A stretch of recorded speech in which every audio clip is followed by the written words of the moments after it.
Dr. K.R. Madhusudan Reddy. He is an eminent speaker and he is an ex-professor and ex-HOD of Department of Anesthesia. And he has got innumerous number of paper presentation into his credits. He was also teacher. He is a teacher, and his special interest is traumatic brain injury and critical care. So he is going to talk on neuromodulation. Now it has become a very widespread application of neuromodulation in different treatment modalities for neurological and chronic pain syndromes.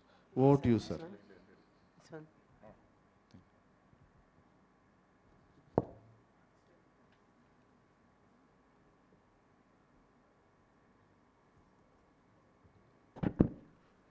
Thank you for the kind introduction, sir.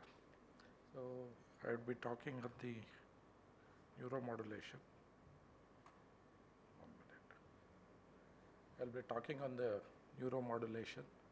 This is a topic which has been, recent advances have been done with this topic. Quite a lot of things we are doing in clinical work at NIMANS also.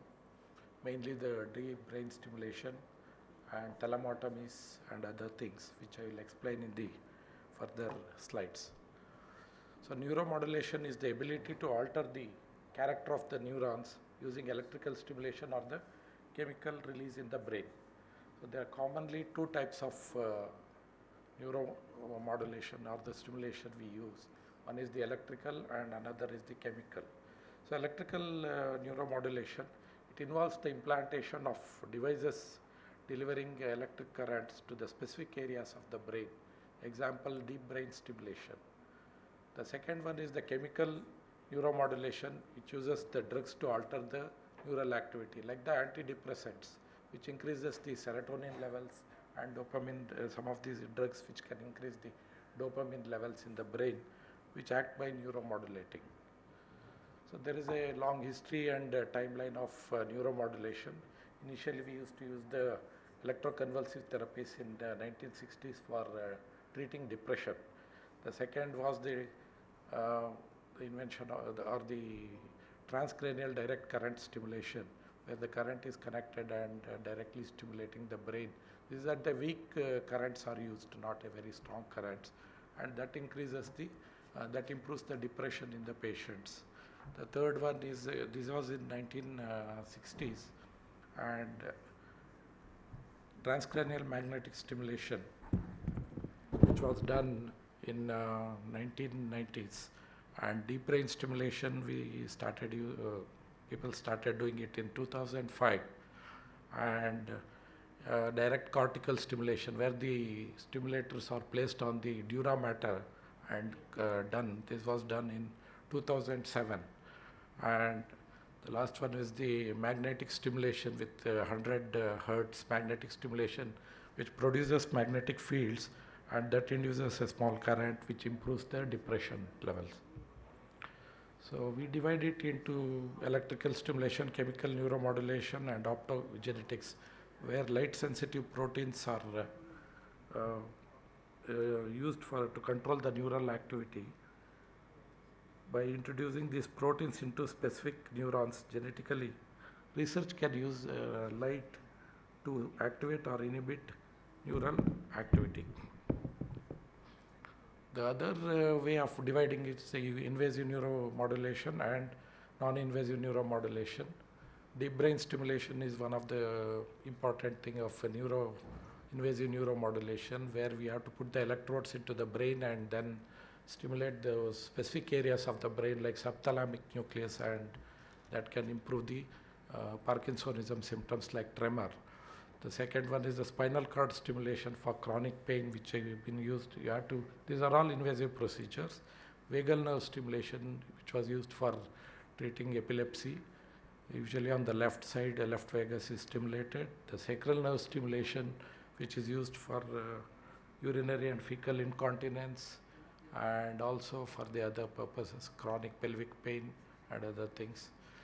So coming to the non-invasive neuromodulation, transcranial magnetic stimulation, as I told you, it uses magnetic fields and improves the depressive symptoms. the transcranial direct current stimulation. So what is the primary goal of or mechanism of neuromodulation mechanisms and its advantages? The primary goal is to alter the activity of neural circuits and networks rather than directly treating the underlying cause of condition. So these are highly targeted to specific areas of the brain and spinal cord. They are highly reversible. Once you stop the stimulation, the symptoms recur. So until the battery is working or the stimulation is working, the symptoms they come down. Then there is a continuous improvement therapeutic complex for techniques that rely on fixed intermittent dosing. So neural interfaces and clinical users of there are various users actually. Some of the users I can tell, but some of them we are not doing it. So like these are used in depression, tinnitus, epilepsy, traumatic brain injury, chronic pain, coma, Parkinsonism, Alzheimer's, drug addiction. All these places neuromodulation has been used to reduce the symptoms, and also in spinal cord for chronic pain, amyotrophic lateral sclerosis, then in the retina for blindness, and cochlea for deafness. This was the first one to be used, the cochlear implantation devices to improve the deafness, and the peripheral nerves for chronic pain, neuropathic pain, urinary incontinence, cerebral palsy. So many conditions are there where you can use this neuromodulation, and some have already come into clinical uses, some are still in experimental stages, various stages. So these are the sites which can be used in psychiatric disorders like lateral habencula, subcallosal cingulate gyrus for depression, anorexia, and for Tourette syndrome it is thalamus. So like various other inferior thalamic peduncle for depression. So various areas have been used to treat the various psychiatric disorders. So areas of stimulation have to be very, very specific, otherwise the lot of other symptoms which occurs which are unwanted. So coming to the deep brain stimulations, so there is something called as a mapping of the brain. You can use a MRI and other things initially, and there is a microelectrode recordings have to be done during the once you place the electrodes into the various nuclei, and each nuclei will give you a specific at various hertz it gives a specific waves.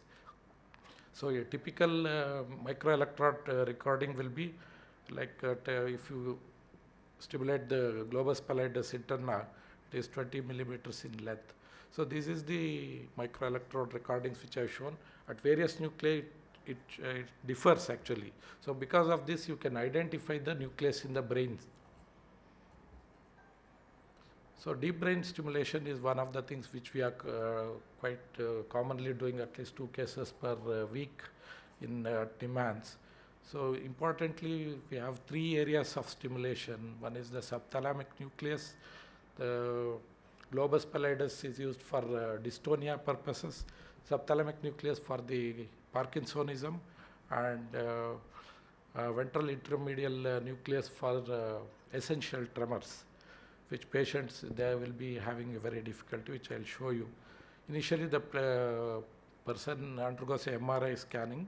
You may require a sedation or something if a patient is having too much of tremors. Stereotactic frame placement will be done.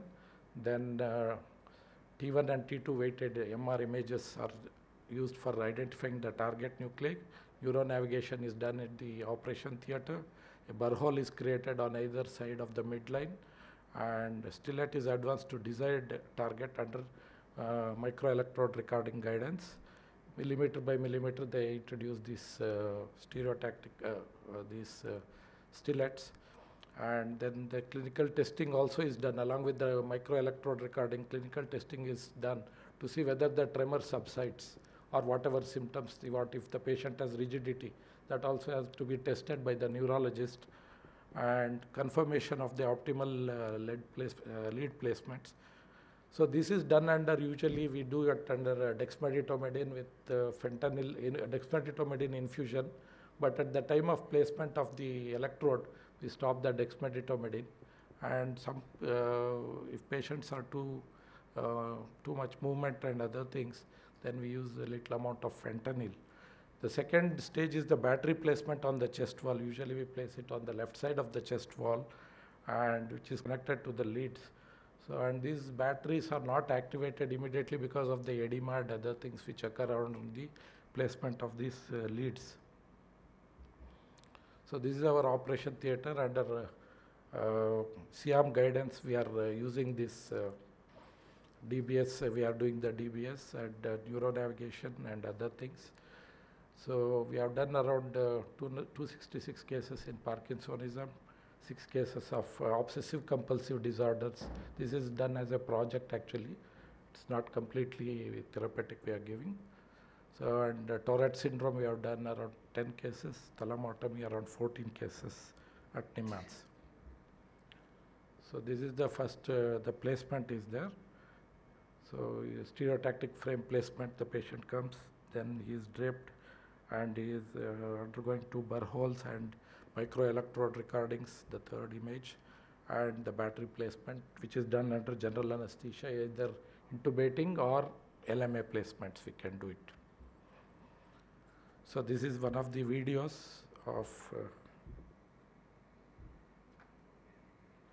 so this is a patient with preoperative state. The first one is the preoperative state where you can see the tremor, they may be slightly disturbing. Yes. This is after the patient has undergone the deep brain stimulation. See his tremors, he is not able to walk. He is not able to walk also, I'll show you. Not able to get up. So it is more distressing actually, both for the patient and for the people seeing it also. And after the surgery, you can see the patient is able to. So this is how the patient is there. This is done at NIMHANS. So he can keep his hands, the tremors have disappeared. He can ring up the phone. He can do this thing. He can drink water. He is able to write this thing under the concentric circle. Left hand, hold it. He is able to walk. He can do his activity independently. That is the this thing of this slide. This is done in Parkinsonism disease, this patient. So this is another Tourette's disease with self-mutilation. This is Tourette is a repetitive movements actually. Patient he is creating a problems to himself. So this is after the surgery. You can see. So he hits himself on his thighs and injures himself. This is the patient preoperatively. You can see in the slow motion. So this is another one. This is another dystonia patients. So this is the patient. They're all little distressing for people seeing these patients. But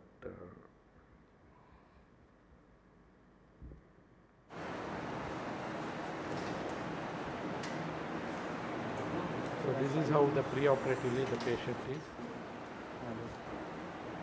He is not able to get up. This is 3 weeks post-operative.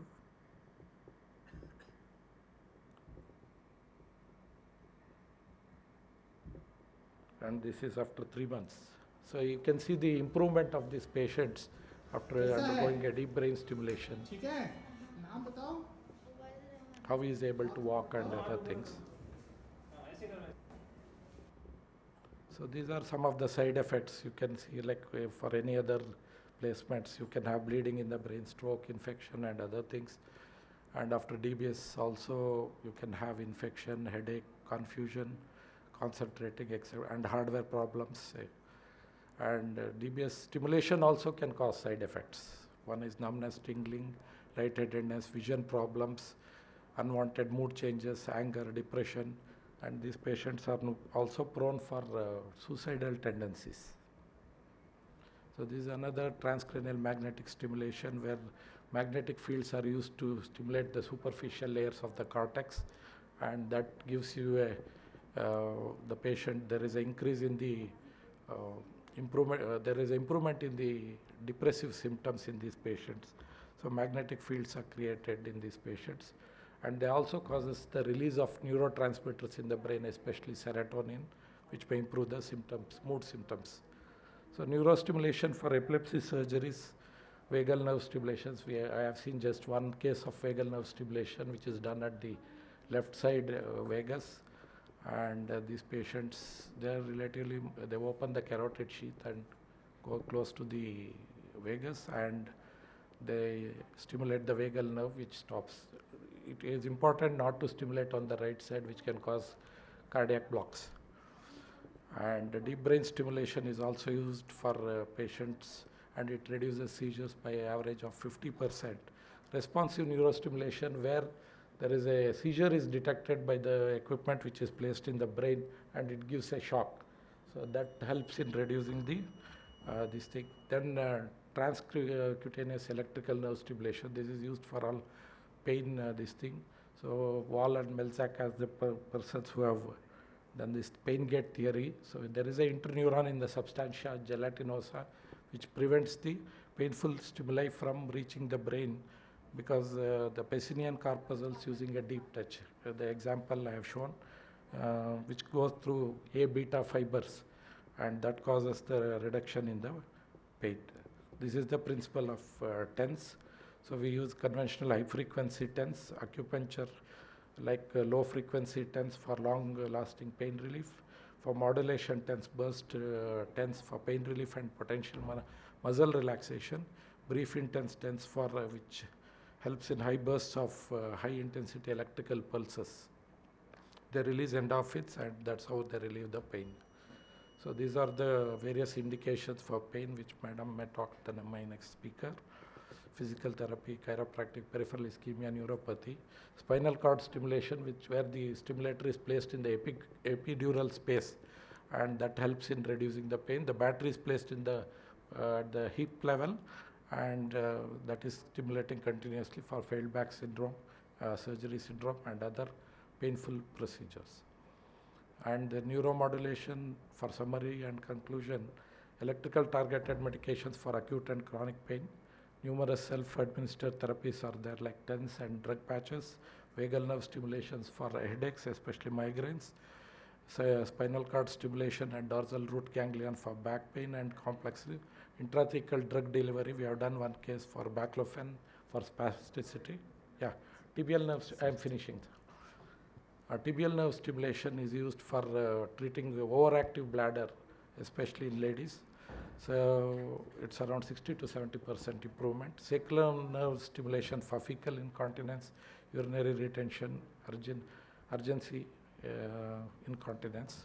This is another field where MRI focused ultrasound, where the MRI is focused onto the specific area of the brain, ventral intermedial nucleus of thalamus, causing disruption of tremor circuits. This is used in essential tremors. So this is a new technique, but it's quite costly. It's available in India. There is also MRI focused ultrasound, where heat is put on the specific areas of the brain. Then these are the future this thing of neuromodulation. So many areas we can use it, but most of the things, DBS we are doing it already. The rest it's all in the experimental stages. So it requires a teamwork of neurologists, neurosurgeons, psychiatrists, anesthesiologists, clinical psychologists, radiologists, physicians, physiotherapists, and other technical supports. It's a rapidly advancing field that holds great promise for enhancing brain function and treating wide range of disorders. As research continues, we may see more and more applications of exciting technology. Thank you.